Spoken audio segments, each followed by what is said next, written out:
వేయబడిన ఆ నేరస్తులలో ఒకడు ఆయనను దూషించుచు నీవు క్రీస్తువు కదా, నిన్ను నీవు రక్షించుకునుము, మమ్మను కూడా రక్షించుమని చెప్పాను. అంటే ఈ దొంగ ఏమి చేస్తూ ఉన్నాడు తెలుసా? దేవాతి దేవుని దూషిస్తూ ఉన్నాడు.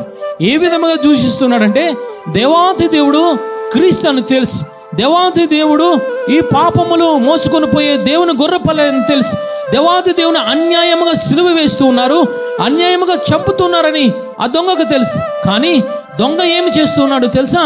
నువ్వు క్రీస్తు అయితే, నువ్వు దేవుడు అయితే, నువ్వు సర్వశక్తుడు అయితే, నీకు నువ్వు రక్షించుకుని నన్ను కూడా రక్షించు దూషిస్తూ ఉన్నాడు.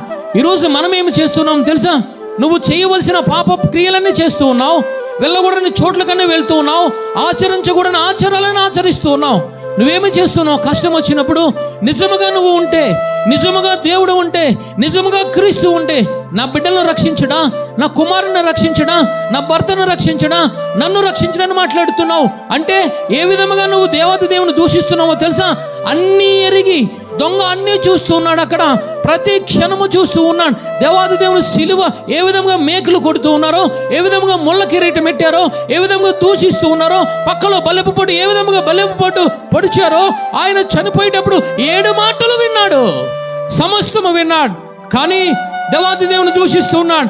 2024 సంవత్సరంలో నువ్వు దేవాది దేవుని దూషించావేమో, వాక్యము నెరిగిన బిడ్డ, ఆత్మ పొందుకున్న బిడ్డ అని ఆచారాల వైపు వెళ్ళి నాకేమి చేశాడు దేవాది దేవుడు అని చెప్పి ఈరోజు దేవాది దేవుని సంఘాన్ని దూషిస్తున్నావేమో, బిడ్డలను దూషిస్తున్నావో, తండ్రి కుమార పరిశుద్ధాత్మ దేవుని దూషిస్తూ ఉన్నావేమో. జాగ్రత్త, లేఖనము సెలవిస్తూ ఉంది. ఏమిటో తెలుసా? ఈ యుగాంతములోనే కాదు, వచ్చే యుగాంతములను కూడా పరిశుద్ధాత్మ దూషించిన వానికి పాప క్షమాపణ అనేది లేదు.